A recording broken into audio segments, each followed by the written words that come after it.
Okay, this is our daily study of Pirkei Avot, the Mishnah Ethics of the Fathers, in honor of those who have yard site for tonight, which is the 3rd of Av. Francis Bernstein, Benjamin Goldman, Rose Horowitz, Fanny Lansky, Mary Rosenberg, Abraham Scher, Ernest Spector, and Martha Weiner. Abraham Scher's Hebrew name is Avraham ben Fivish. Avraham ben Fivish. Le'iloi Nishmasam, in all of their memory and honor, our study of Mishnah tonight. A link to the text of the Mishnah will be in the first comment below. We are at chapter 5, Mishnah 11, and we are in patterns of 4 that the Mishnah is going through. So 4 different kinds of people, and it's going to be different permutations and combinations of 2 different character traits. We'll see in different combinations. So, Arba Midos Badeos. There are 4 types of temperament. Noach lichos v'noach lirtzos, and I always want to give an introduction. These kind of are dizzying to the head. It's important to actually read the Mishnah inside. Hard to keep track of these permutations. So, Noach lichos v'noach lirtzos yotza scharo behefsedo. Someone who is easily angered but also easily appeased, his gain is cancelled by his loss. So the commentaries sort of debate what this means. Someone gets angry easily, so that's not good. But he also is very easy to make up. He'll yell at you for anything, but then a second later he'll say, "Hey, it's okay. I'm sorry I yelled at you." So, do they cancel each other out? Do you break even with that kind of character? It says his gain is canceled by his loss. But what does canceled mean?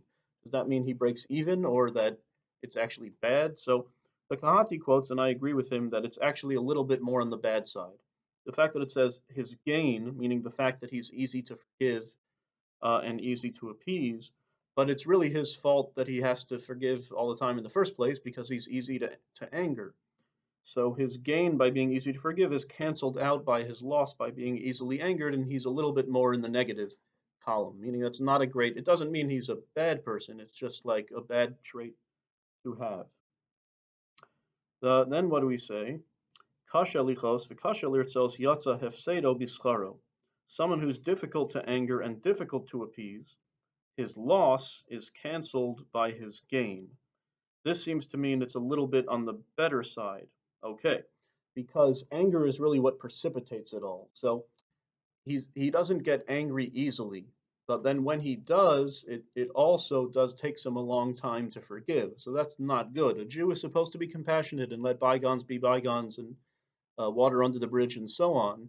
So that's not good, but his loss is canceled by his gain, meaning on the whole, he's a little bit more in the positive column. We still don't call him pious. We don't call him like a righteous person, but the fact that it's difficult for him to get angry in the first place is more good, even though it takes him a long time to forgive. Okay. We always have that sweet spot, that Goldilocks spot of like, where are we going to find the tzaddik or the pious person? So obviously, someone who's difficult to anger and easily appeased, that's a pious person, right? He doesn't get angry easily, and then even when he does, he'll make up for it really quickly. That's the best character trait to have. And then Noach lichos v'kashir lirtzos Russia. Someone who's easily angered and difficult to appease, that's a wicked person. That's a powerful statement. That's the first two that we said, one is offset by the other.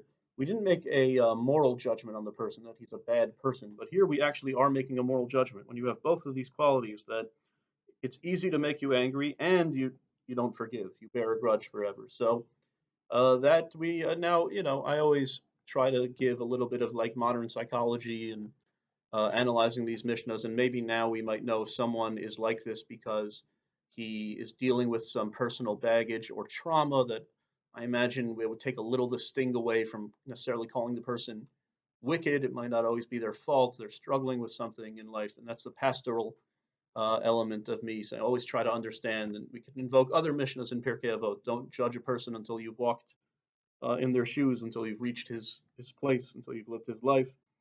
But these Mishnahs are trying to teach abstract conceptual ideas, and all things being equal, if he doesn't really have a good excuse for being that way, we say he's really a bad person in that sense, and he's got to work on that. Bad person might not mean in the holistic sense, but certainly in this sense, right? The Mishnahs are said in a sort of a pithy way for you to be easy to remember the different character traits.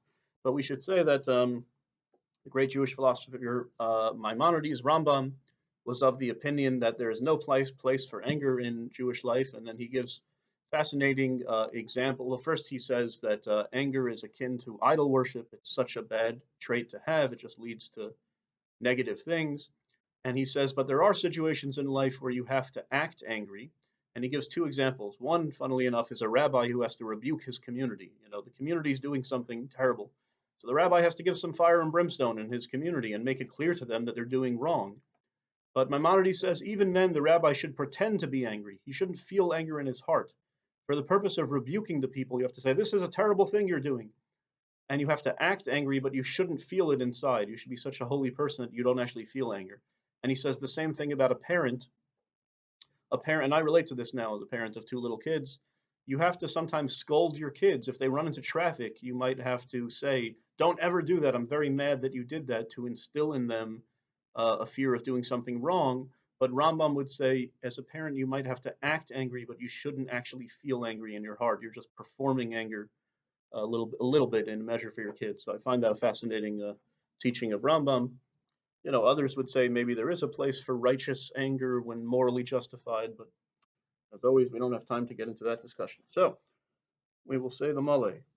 El Male Rachamim Shochen Bamirom Im Hamatzei Menuchanachon Al Kanfei Hashechina B'Malos Kedoshim Utahorim Kezor Harakia Mazhirim Es Nishmas Avram Ben Favish V'Yes Kol HaHaskaros Shel HaLayla Shel Chuli Olamam Ba'avur Shemispalim Bad Haskaras Nishmasam Began Eden Tehem Menuchasam Lachen Balarachmim Yastireim B'Seser Kenafav Liolamim Yitzror B'Tzor HaChaim Es Nishmasam Adonai Unachlasam Yanuchu B'Shalom Mishkavasam and Omar Amen.